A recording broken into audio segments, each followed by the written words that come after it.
Hi, my name is Meng Yang, an engineer from GPU software here at Apple. Today, I'm going to cover a few advanced topics about ScreenCaptureKit and how it can take your app's screen sharing experience to the next level. Later, my colleague Drew will demonstrate this exciting new API in action. Screen capture is at the heart of screen sharing applications such as Zoom, Google Meet, SharePlay, and even popular game streaming services like Twitch, which have become the new norm of how we work, study, collaborate, and socialize over the past few years. ScreenCaptureKit is a brand new high-performance screen capture framework built from ground up with a powerful feature set. The rich set of features includes highly customizable content control that allows you to easily pick and then choose any combination of windows, applications, and displays to capture. Ability to capture up to the screen content's native resolution and frame rate. Dynamic stream property controls like resolution, frame rate, pixel format, and these controls can be modified on the fly without recreating the stream. Capture buffers that are GPU memory backed to reduce memory copies.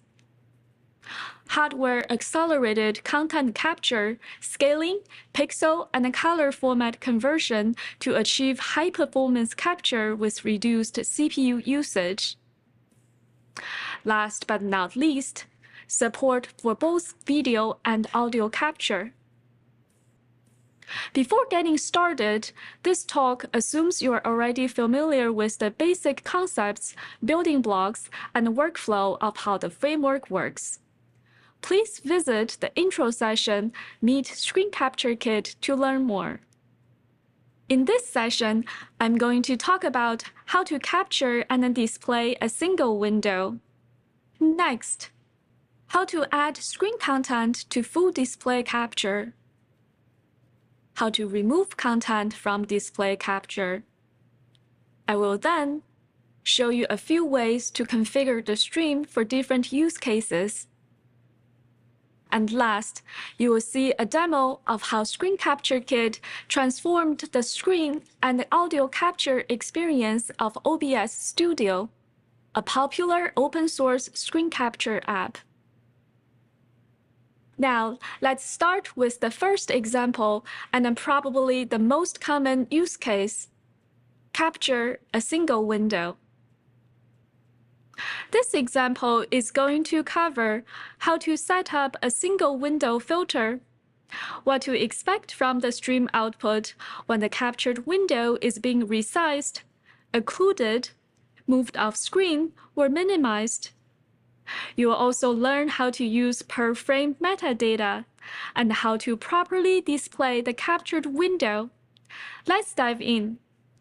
To capture a single window that's independent of which display it's on, you can start by using a single window filter and initialize the filter with just one window.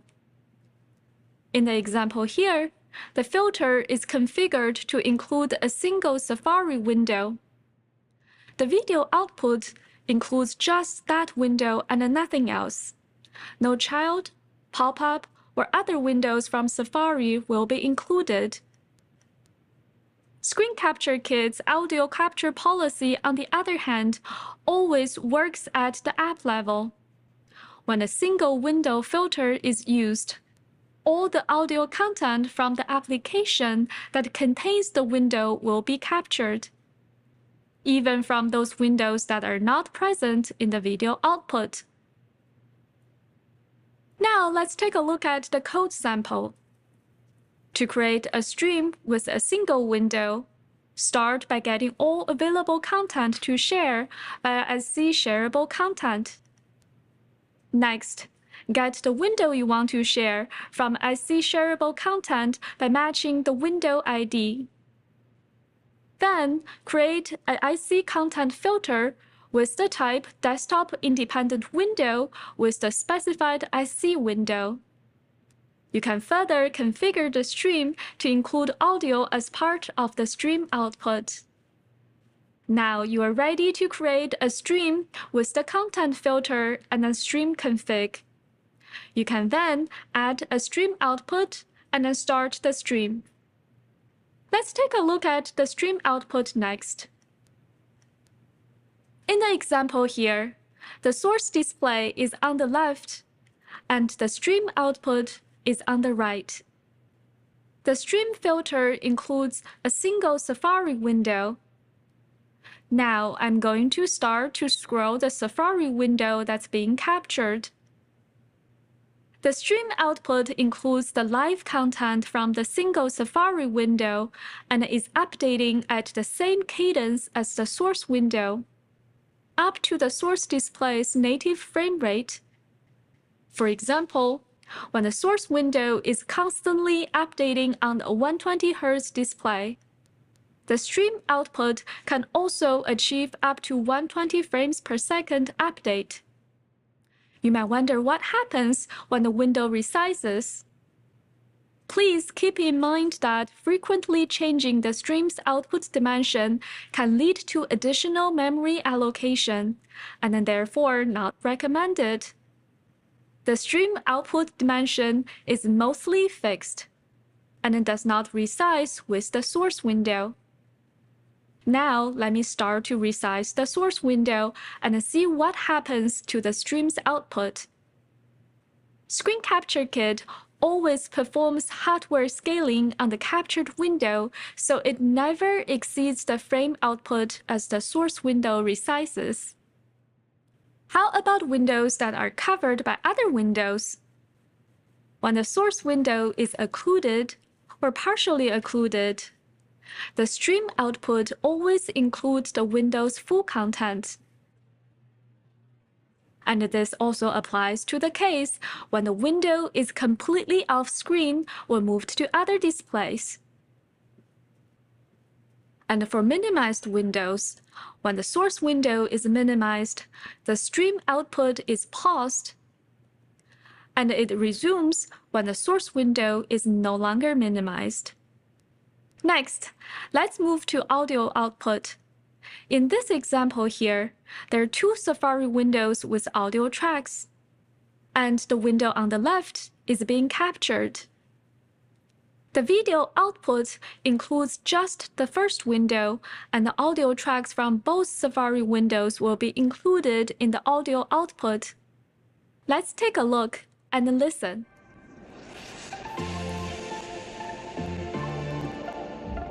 And I wrote down my favorite guacamole recipe. It calls for 4 avocados. With the stream up and running, your app receives a frame update whenever there is a new frame available. The frame's output includes I/O surface representing the captured frame, and then per frame metadata. I'd like to spend some time talking about metadata. I'm going to show you examples of metadata that can be quite useful for your app. And then these include dirty regs, content rect, content scale, and scale factor.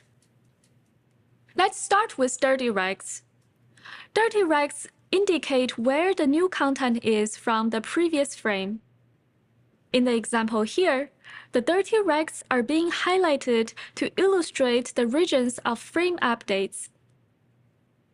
Instead of always encoding the entire frame or calculate the delta between two frames in the encoder, you can simply use dirty regs to only encode and then transmit the regions with new updates and copy the updates onto the previous frame on the receiver side to generate a new frame. Dirty regs can be retrieved from the output CM sample buffer's metadata dictionary using the matching key. Now, let's move to content rect and the content scale. The source window to be captured is on the left, and the stream output is on the right. Since a window can be resized, the source window's native backing surface size often doesn't match the stream output's dimension. In the example here, the captured window has different aspect ratio from the frame's output and is bigger. The capture window is scaled down to fit into the output. A content rect, which is highlighted in green here, indicates the region of interest of the captured content on the stream output. And the content scale indicates how much the content is scaled to fit. Here, the captured Safari window is scaled down by 0.77 to fit inside the frame. Now you can use the metadata just discussed to correctly display the captured window as close to its native appearance as possible. First, let's start by cropping the content from its output using the content rect. Next, scale the content back up by dividing the content scale. Now, the captured content is scaled to match 1:1 in pixel size as the source window. But how is the captured window going to look on the target display? To answer that question, I would like to start by describing how scale factor works. A display's scale factor indicates the scale ratio between a display or window's logical point size and its backing surface's pixel size. A scale factor 2, or a 2x mode, means every 1 point on screen equals 4 pixels on the backing surface. A window can be moved from a retina display with scale factor 2, such as in the example here, to a non-retina display with scale factor 1 while being captured. With scale factor 1, each one logical point on screen corresponds to 1 pixel on the backing surface. In addition, the source display might have mismatched scale factor from the target display where the captured content will be displayed. In this example, a window is being captured from a retina display on the left with a scale factor 2, and to be displayed on a non-retina display on the right. If the captured window is displayed as is without scaling on the target non-retina display with 1 point to 1 pixel mapping, the window will look 4 times as big. To fix this, you should always check the scale factor from the frame's metadata against the scale factor of the target display. When there is mismatch, scale the size of the captured content by the scale factor before displaying it. After scaling, the captured window on the target display now appears to be the same size as its source window. Now, let's take a look at the code, and it's quite simple. Content rect, content scale, and a scale factor can also be retrieved from the output CM sample buffer's metadata attachment. You can then use these metadata to crop and scale the captured content to display it correctly. To recap, a single window filter always includes full window content, even when the source window is off-screen or occluded. It's display and space independent. The output is always offset at the top left corner. Pop-up or child windows are not included. Consider using metadata to best display the content. And the audio includes tracks from the entire containing app. Now that you have just learned about how to capture and display a single window, let me move to the next class of display-based content filters. In this next example, you will learn to create a display-based filter with windows or apps, and I will demonstrate some differences between video and audio filtering rules. A display-based inclusion filter specifies which display you want to capture content from. By default, no windows are captured. You can choose the content you want to capture by window. In the example here, a Safari window and a Keynote window are added to the display filter. The video output includes just these two windows placed in the display space, and the audio output includes all the soundtracks from Keynote and the Safari apps. This code sample demonstrates how to create display-based filter with included windows. Start by creating a list of IC windows using IC shareable content and window IDs. And then create a display-based IC content filter with a given display and a list of included windows. You can then create a stream using the filter and a configuration in the same way as desktop independent window and start the stream. With the stream up and running, let's take a look at the stream's output. The filter is configured to include two Safari windows, menu bar and wallpaper windows. If a window is moved off screen, it will be removed from the stream output. When a new Safari window is created, the new window doesn't show up in the stream output because the new window is not in the filter. The same rule also applies to child or pop-up windows, which do not show up in the stream's output. If you want to ensure that child windows are included automatically in your stream output, you can use a display-based filter with included apps. In this example, adding the Safari and the Keynote apps to the filter ensures that the audio and video output from all the windows and soundtracks from these two apps are included in the output. Window exception filters are a powerful way of excluding specific windows from your output when the filter is specified as a display with included apps. For example, a single Safari window is removed from the output. ScreenCaptureKit enables audio capture at the app level. So excluding audio from a single Safari window is the equivalent to removing audio tracks for all Safari apps.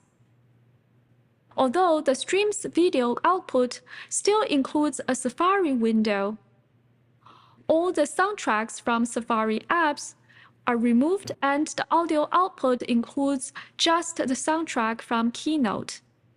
In the code example here, we changed the IC content filter to include a list of IC running applications instead of IC windows. If there are individual windows you want to further exclude, build a list of IC windows, and then create an IC content filter using the list of IC applications with the list of accepting windows to exclude.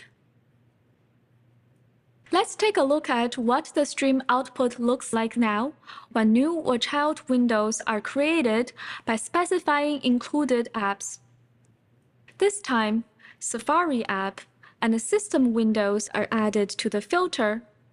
A new Safari window is now automatically included in the stream output, and the same rule applies to child and pop-up windows. This can be quite useful when you are doing a tutorial and want to demonstrate the full action, including invoking pop-up or new windows. I have just demonstrated how to add content to the stream output through a few different ways. My next example will show you how to remove content from the stream output. This example includes a test app that emulates a video conferencing app that contains a preview of the display being shared. Because the test app recursively shows itself in the preview, it's creating the so-called mirror hall effect. Even during full display share, it's common for screen sharing applications to remove its own windows, capture preview, participant camera view to avoid the mirror hall effect, or other system UIs such as notification windows. ScreenCaptureKit provides you with a set of exclusion-based filters that allow you to quickly remove content from display capture. An exclusion-based display filter captures all the windows from the given display by default. You can then start to remove individual windows or apps by adding them to the exclusion filter. For example, you can add the Content Capture Test app and a Notification Center to the list of excluded applications. To create a display-based filter excluding a list of applications, start by retrieving IC applications to exclude by matching bundle ID. If they're individual windows you'd like to cherry-pick back to the stream output, you can also build an optional list of accepting IC windows. And then use a given display, the list of applications to exclude, and a list of accepting windows to create the content filter. Let's take a look at the result. The Content Capture Test app that's causing the mirror hall problem and the notification windows are both removed from the stream output. New or child windows from these apps will be automatically removed as well. If these removed apps include any audio, their audio will be removed from the audio output. We've just seen how to capture a single window, how to add and remove windows from a display filter. Let's move to stream configuration next. In the next few examples, you will learn about different stream properties you can configure, how to set up the stream for screen capture and streaming, and how to build a window picker with live preview. Let's start with configuration properties. These are some of the common stream properties you can configure, such as stream output dimensions, source and destination regs, color space, color matrix, and a pixel format, whether to include cursor, and a frame rate control. We will take a look at each property in details next. Let's start with output dimension, which can be specified as width and height in pixels. The source display's dimension and aspect ratio doesn't always match the output dimension. And when this mismatch happens while capturing a full display, there will be pillar or letterbox in the stream output. You can also specify a source rect that defines the region to capture from, and the result will be rendered and scaled to the destination rect on the frame output. ScreenCaptureKit supports hardware-accelerated color space, color matrix, and a pixel format conversion. Common BGRA and YUV formats are supported. Please visit our developer page for the full list.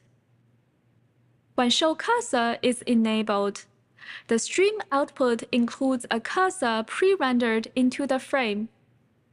This applies to all system cursors, even custom cursor like the camera-shaped one here. You can use minimum frame interval to control desired output frame rate. For example, when requesting 60 frames per second, set the minimum interval to 1/60. You will receive frame update no more than 60 frames per second and no more than the content's native frame rate.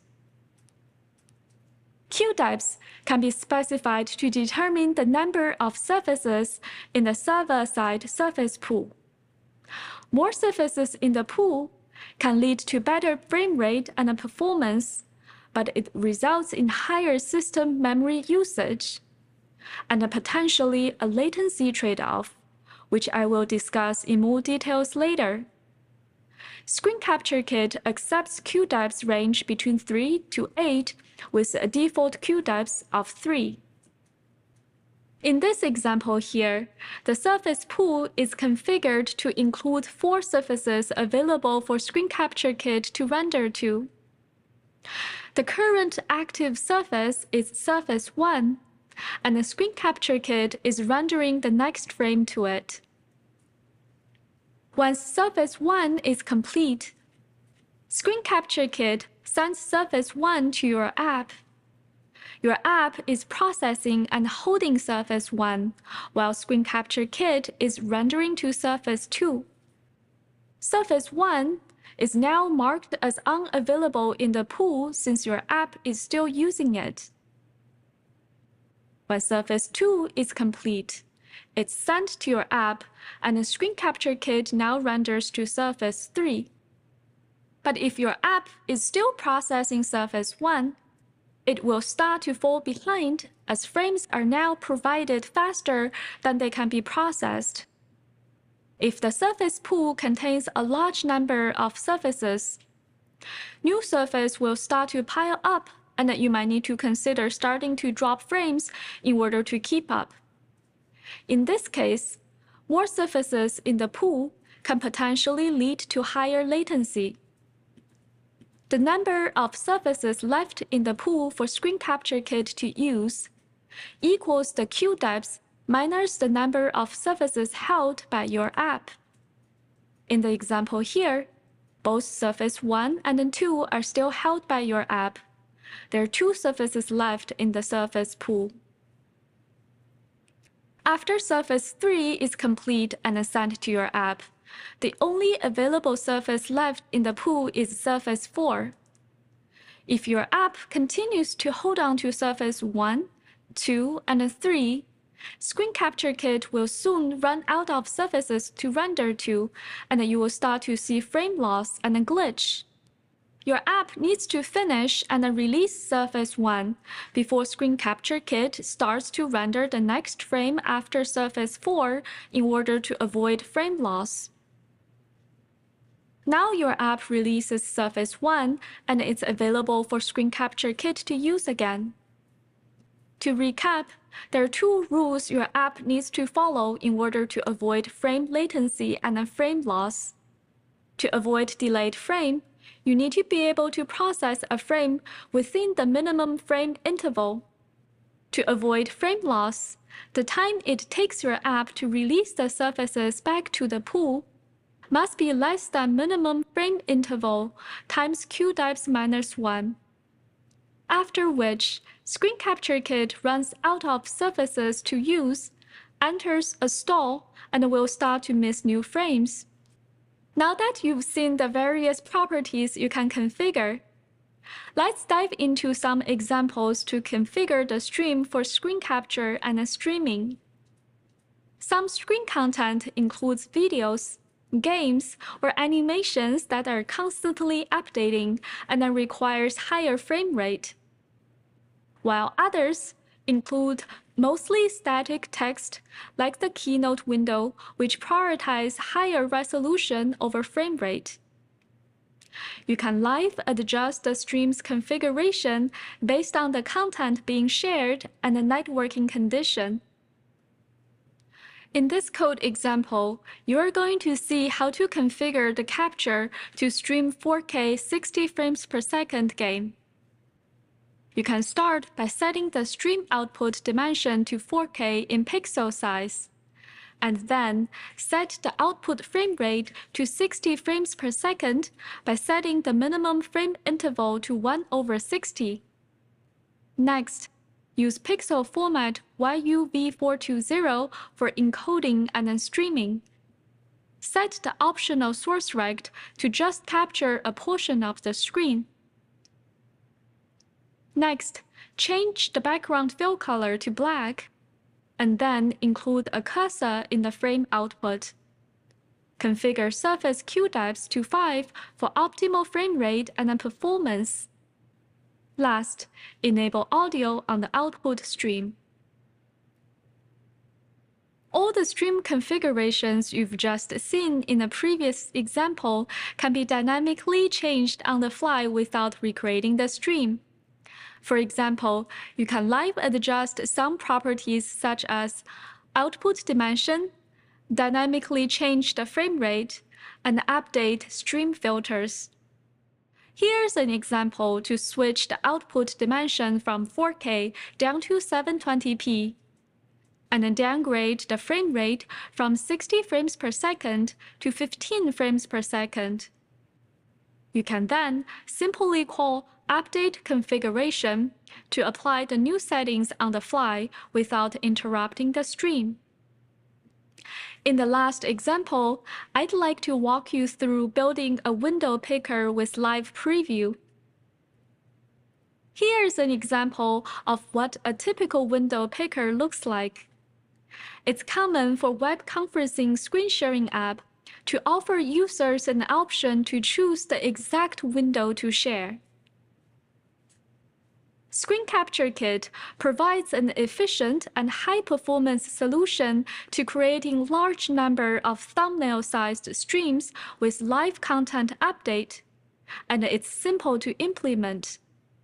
Let's break it down to see what it takes to build a window picker like this using ScreenCaptureKit. To set up the picker, you can start by creating one single window filter for each eligible window that your app allows the user to pick, with desktop independent window as the filter type.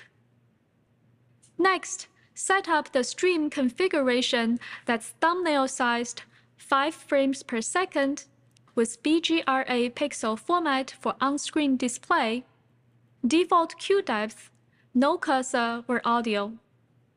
Use single window filter and the stream configuration here to create one stream for each window. To do this in code, you can start by getting the SC shareable content by excluding desktop and system windows. Next, create a content filter of type desktop independent window for each eligible window. Then, move to the stream configuration part.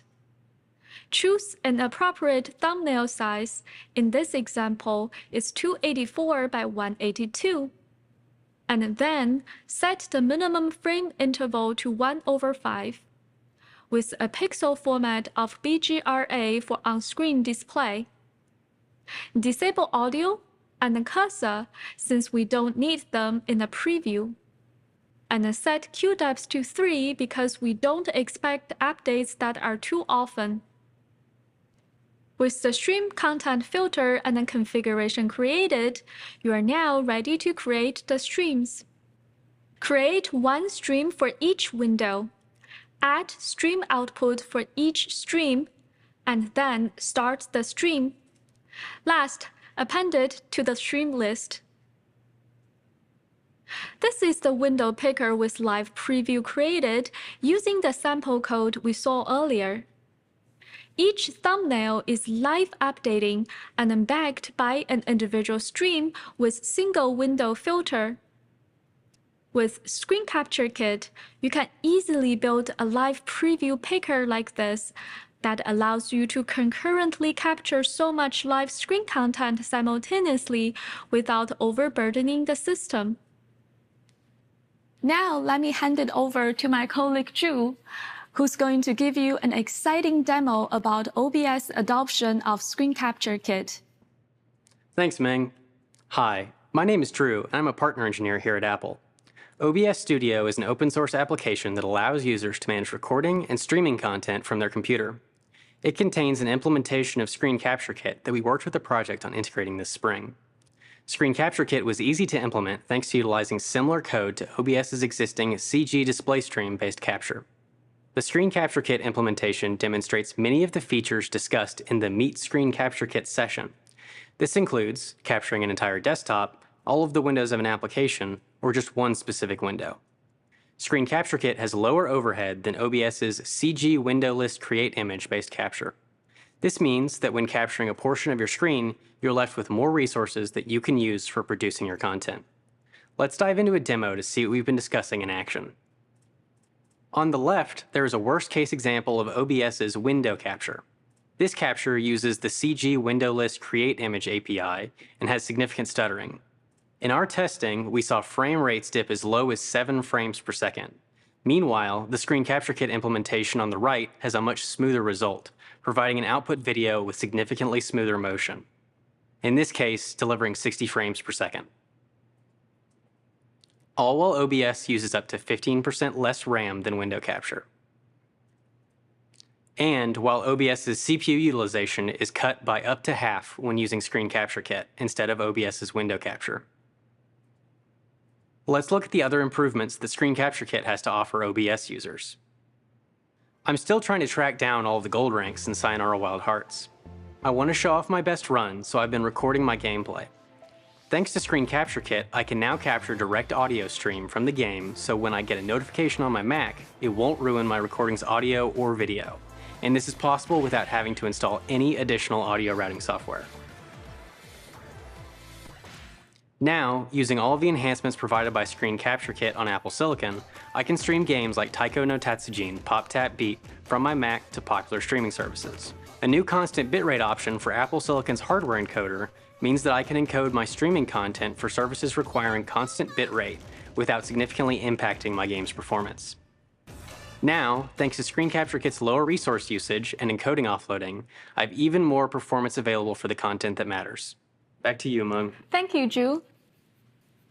Through the demos and examples, you learned about advanced screen content filters, several ways to configure the stream for different use cases, and how to use per-frame metadata and then correctly display the captured content. Some best practices to help you achieve best performance. And then finally, Drew showcased the significant capability and the performance improvement ScreenCaptureKit brought to OBS. I can't wait to see how you redefine your app's screen sharing, streaming, and then collaboration experience using ScreenCaptureKit. Thank you for watching.